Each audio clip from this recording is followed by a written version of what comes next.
మన రక్షకుడు ప్రభువైన యేసుక్రీస్తు నామములో అందరికీ శుభములు తెలుపుతున్నాను. చాలా చక్కని ఇన్ఫర్మేషన్ ఏదైతే దాన్ని నేను కాస్త ఎక్స్టెండ్ చేయాలనుకుంటున్నాను. సేమ్ వచనాలు చదువుతారు.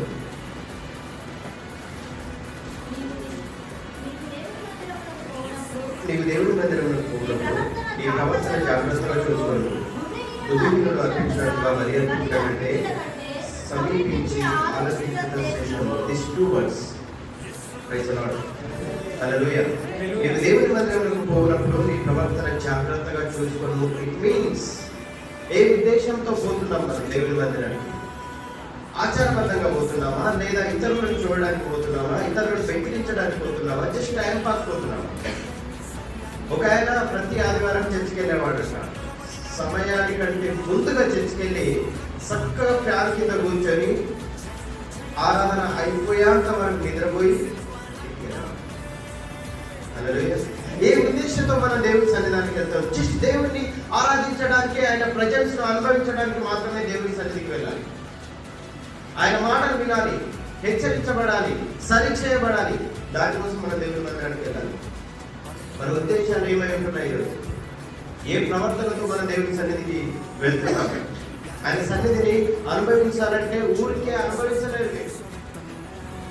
కేర్ఫుల్గా ఉంటారు. రెండవ వచనంలో బుద్ధిహీనులు అర్పించినట్లుగా బలి అర్పించడం కంటే దేవుడి సన్నిధికి వచ్చి విను. ఆయన ఏం చెప్తున్నాడు? నువ్వు వింటే నీకు విశ్వాసం కలుగుద్ది, నీ మనసు మారుతుంది, నువ్వు నూతన పరచబడతావు. అంతేనా? వినడం వల్ల మనకేం కలుగుతుంది? విశ్వాసం కలుగుతుంది. నీ విశ్వాసము నిన్ను పరిపూర్ణతలోకి నడిపిస్తుంది. నీవు దేవుని సన్నిధిని అనాలోచితంగా పలుకుట, నీ హృదయంలో త్వరపడనీయక నీ నోటిని కాచుకోము.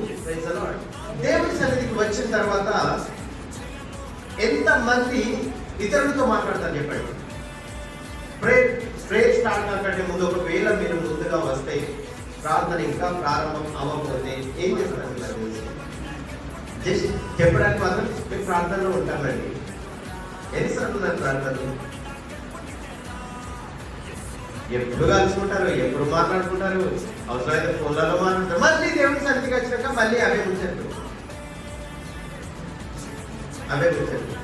ఎందుకోసం వస్తున్నారు? ఏం మాట్లాడుతున్నారు ఇక్కడికి వచ్చి?